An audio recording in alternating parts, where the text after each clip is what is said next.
Yeah, he fulfills the first era of the Messiah, which ends in defeat, which the Jews also what believe era in. is that? What era is that? Don't say the Jews believe this. I was literally like, Yes, I they went to do. Hebrew Scholars, I was Jewish. Yes, Well, they yeah, do. We I have the literally spoke Melchizedek with scroll Jews who believe this. from about 200 BC okay, that so that's a interprets primary Daniel 9 source. exactly like this. Some of them were no, nowhere You present off at the for time. that's 200 not a BC, primary. bro. That's not a primary source. A primary source. Oh, you're saying a primary source is a Jew who says something today? That's a primary source for this? No.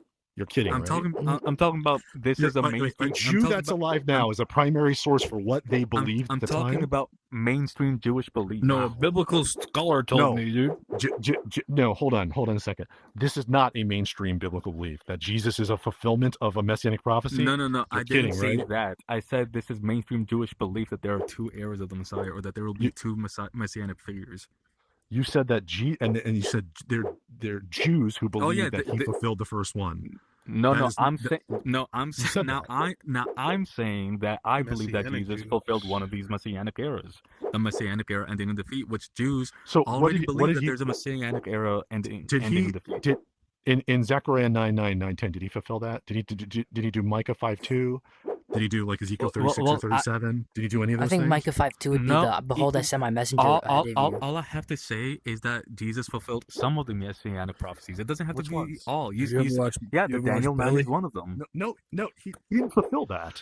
Yes, he did. How did he fulfill that?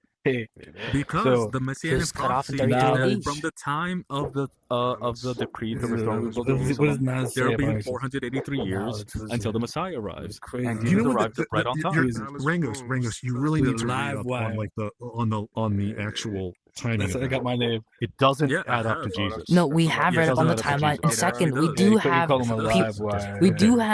Melchizedek scroll. I was going to call it. I was going to call myself a fulfillment by Jesus. Because for example, Jesus is Jessica, the only figure that actually matches up and lines up at that time. And how does the destruction of the temple? How does Jesus is responsible for that in terms of being a fulfillment of a messianic prophecy? For example, right? Well, can you hear me?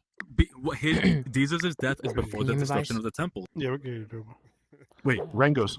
Wait. It says that the Messiah is going to die and then the temple is going to be destroyed. That's the messianic prophecy in Daniel. Huh? Yeah. No, it also tells you the timeline of when the Messiah will die. Do you realize what you're saying? It also tells you when the Messiah will die. I think he froze. Anyway. Yeah. No, there's no messianic prophecies fulfilled by Jesus. That's the point. No, there are. For example, even the Melchizedek scroll and the Dead Sea Scrolls, which is cool. a rabbinic interpretation of Daniel 9, interprets it to be the 490 years that the Messiah will come and be cut off, executed, and that the second temple will be destroyed. Wait, are you gonna monologue or are you gonna let me talk? He's ChatGPTing it right now. Okay. Anyways. If you go to the Melchizedek scroll, which was around, I think, 100 to 200 BC. I'm reading the Bible. Livewire. I'm reading the Bible. Biblical scholars? Okay. Anyway. Anyways. Yeah, whatever. For Daniel 9, we have rabbinic interpretation that predates Jesus' birth. Will be around 200 BC. If I'm not mistaken, maybe 200, 180 BC. And they interpret this to be the 490-year timeline we Christians interpret as well, saying that this will be, after 490 years of the issuance to decree to restore and rebuild Jerusalem, the Messiah will come and be executed.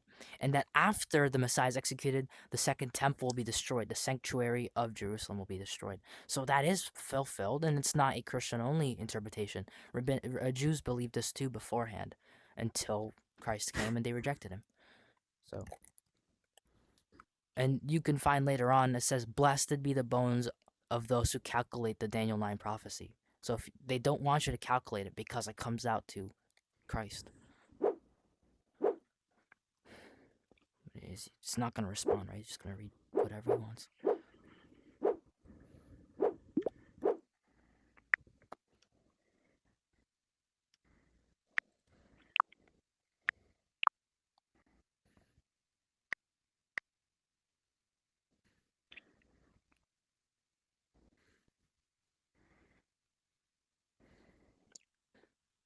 Is he frozen? No, he's here. I think he's reading something. What's up? Jessica froze now? No. He's just reading. But I mean, I'm just trying to explain that the Daniel 9 prophecy, the Daniel 9 prophecy. Oh, okay. Me. Oh, The did anybody Daniel else 9 wanna bring up something? prophecy. Can you hear me, Jessica? Can you hear I- Dribble? Jessica? I can't hear anyone. Jessica, can you hear nobody, Dribble? can nobody hear anyone? Dribble? I can No. hear you, Rangos. Can you hear me? I couldn't I hear can hear Dribble you. or Ringo, so like What about you? Can you hear me? Wait, I don't. Bias, even, can you I hear see me? their. I see their remainder Do of you their hear him? like avatars, but they're frozen. He has to Maybe I leave. should Tell leave and him come to back. leave and rejoin. Bias, the, can you? I don't. Yeah, even we hear. might have to restart the room. I think the Might have to room is leave and come broken. I back. can't. Yeah, they're tell frozen. There's a bunch of tell frozen him to leave and avatars in here. rejoin. Tell Hey, Jessica, Jessica they then to said, leave. can you come back? Leave and come back.